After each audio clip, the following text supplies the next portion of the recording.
First of all, thank you very much for inviting the European Commission to this conference, which is on very important topics and of high priority to the European Commission. Waste and waste legislation, waste policy is one of them, and of course combating environmental crime is another topic of very high priority.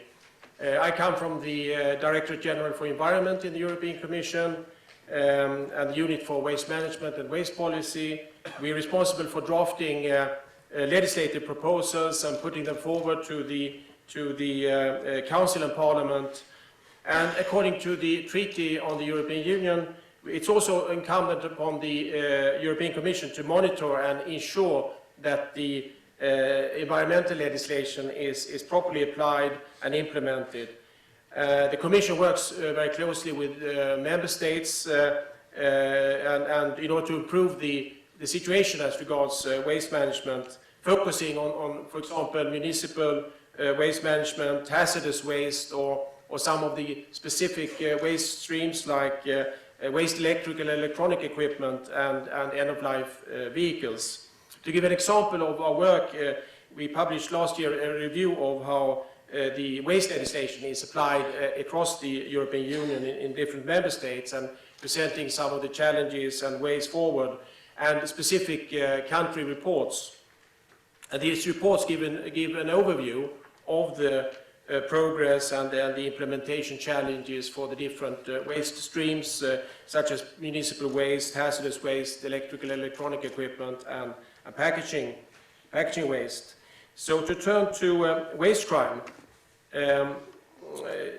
it's most frequently committed in contravention of two pieces of waste legislation that we have at the European Union level. And these are the Waste Shipment Regulation and the Waste Framework Directive. And I will go through some of the main obligations which are often subject to violations. So starting with the Waste Shipment Regulation, the legal provisions are very clear. There is an important export ban in the Waste Shipment Regulation on exports of hazardous waste and household waste to developing countries. And it stems from the Basel Convention, which is a United Nations Convention, which is actually the main and legally binding instrument internationally on dealing with waste. The convention was adopted in 1989, and it contains the export ban since 1995. And the EU has implemented all the requirements of the Basel Convention in the Waste Shipment Regulation, including this export ban. And the export ban has been binding for exports from the EU since its adoption in 1995, and internationally it will enter into force next month. And this ban will, in addition to hazardous waste and household waste, also include plastic waste from January 2021.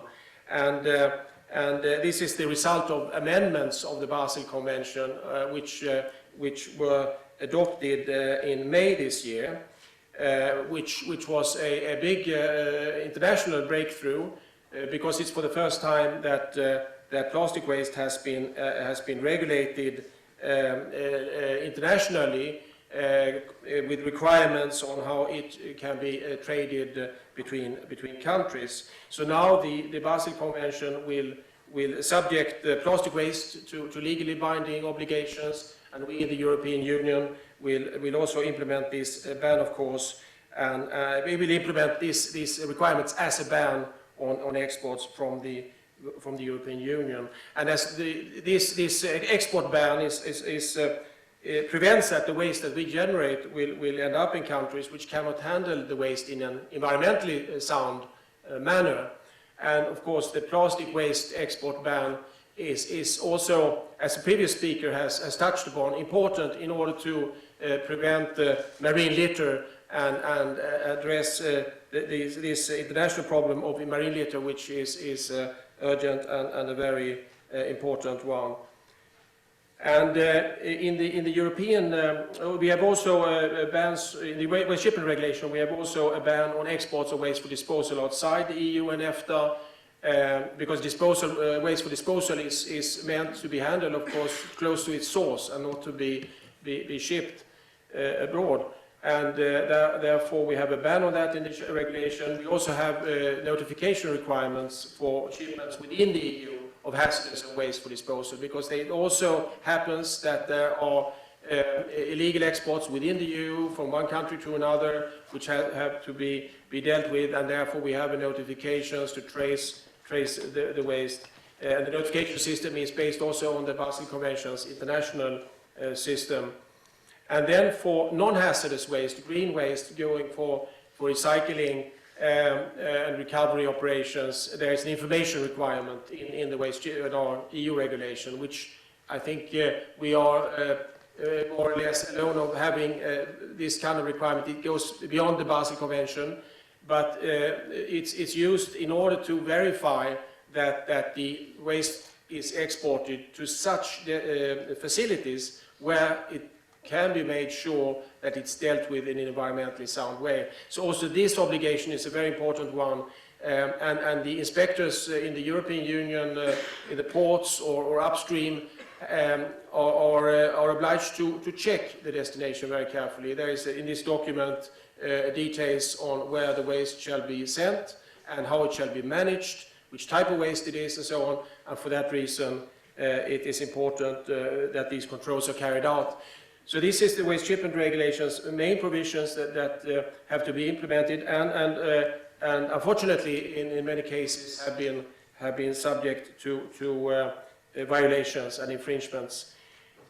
From the European Commission side, we have during the past years worked in order to enforce or reinforce the inspection requirements in the waste shipment regulation, because there were evidence that in reports that there were a very large number of illegal exports of waste through EU ports to developing countries in contravention of these bans.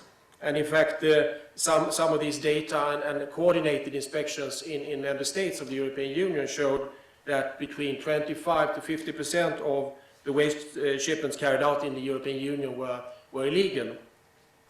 So, and of course there was a serious problems brought to light because of environmental disasters in receiving countries, such as in the Ivory Coast in 2006. So there was a need really to improve the inspections, and for that reason we adopted in the waste shipment regulation new requirements and detailed requirements for what shall be done. So member states shall draw up inspection plans based on risk assessments, and these risk assessments are carried out by all the authorities involved in this work. So customs authorities, police, environmental inspectorates, and all the government authorities, also based on intelligence information, identify certain risks and risk areas. And for example, so commonly the high-risk waste streams are hazardous waste and electrical waste and end-of-life vehicles, which are very often subject to illegal exports to developing countries, or which have been subject to such illegal exports. And for that reason, member states shall then make regular inspections both on the upstream, where the companies and the facilities deal with the waste, where the waste originate, as well as where it's collected.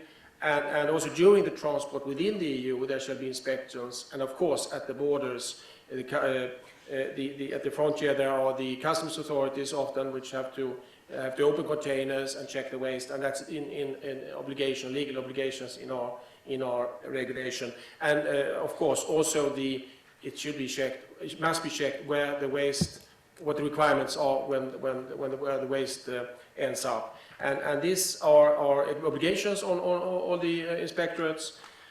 And in order for the inspectors in order to facilitate the inspections, the inspectors have in the new regulation, the regulation that was adopted a few years ago, received the possibility to reverse the burden of proof on the exporters.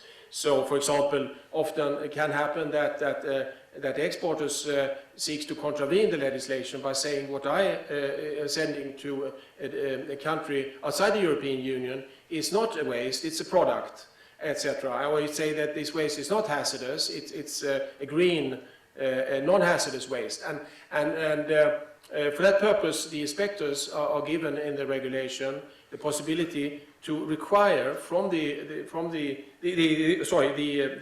authorities, the inspectors, inspectorate have the possibility to require from the exporter evidence that the exporter has to show that this is indeed a product, it's not a waste, by showing that an electrical equipment functions well, or likewise that this is something that is not regarded as waste. And of course that facilitates in an important way for the inspector. And it also, what I mentioned before, has to be shown that the waste is going to an environmentally sound facility, and that's very important as well, that the inspector the exporter puts forward sufficient evidence to show that in fact the facility will deal with this waste according to environmental sound standards. So, and if the evidence is not sufficient, then this, according to the regulation, has to be considered as an illegal shipment. And from that, of course, there shall be fines imposed, and there is also provisions in our European regulation on the fines, and showing requiring that the fines shall be effective, proportionate, and dissuasive.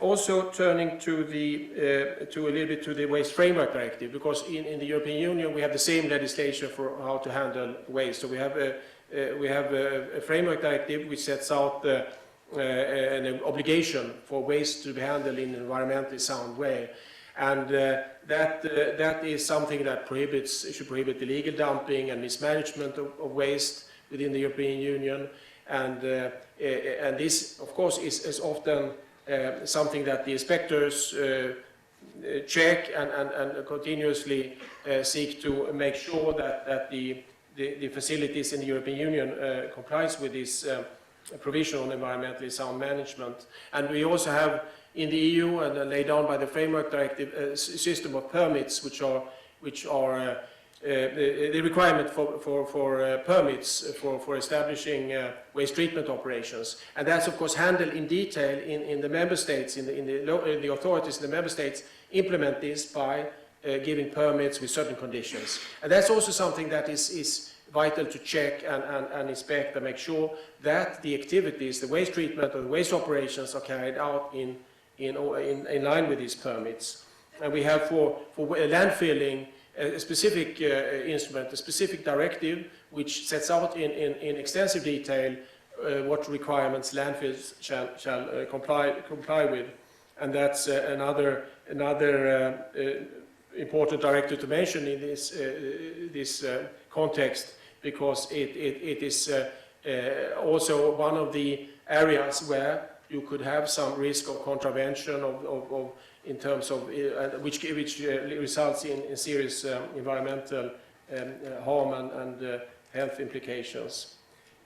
And so to mention, to a little bit summarize that for all who are involved and responsible for tackling the problems of illegal waste management and illegal waste exports have an important task. There has to be, from our point of view, we're seeking to ensure from the Commission that there is more priority to deal with waste crime, and more resources, particularly human resources, put into the controls and inspections in order to check and prevent criminal activities. And because of course these environmental crimes that violate the legislation have serious negative impacts on health and environment. The dumping or the substandard treatment of waste following illegal shipments has usually very severe implications. The waste which is inadequately disposed of or untreated can cause environmental and health problems for the populations surrounding disposal areas. And leaks from the discarded waste can also harm the soils and the water streams and produce air pollution through emissions of, for example, heavy metals and persistent organic pollutants. So if the recycling standards and the capacity are not adequate in the country of destination, potentially environmental and health hazards are simply being exported to other parts of the world, and that's not acceptable according to our legislation. And in addition to these long-term health and environmental risks, this also contributes to global warming and to ozone depletion.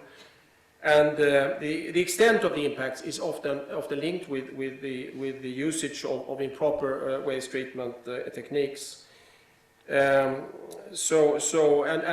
Also these criminal activities undermine also the effectiveness of our legislation and result in a loss of resources for the European economy.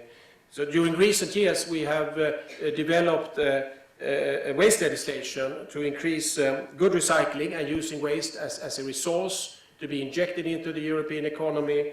Our waste management legislation is based on separate collection from households and high waste treatment standards in terms of environmental protection and efficiency.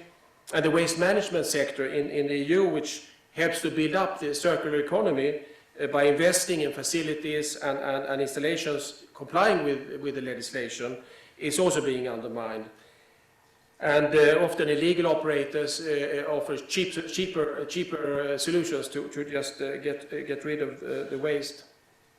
And again, these violations often result in substantial damage and huge negative consequences for environment and health, which makes it an environmental crime that we have to deal with with a very high priority.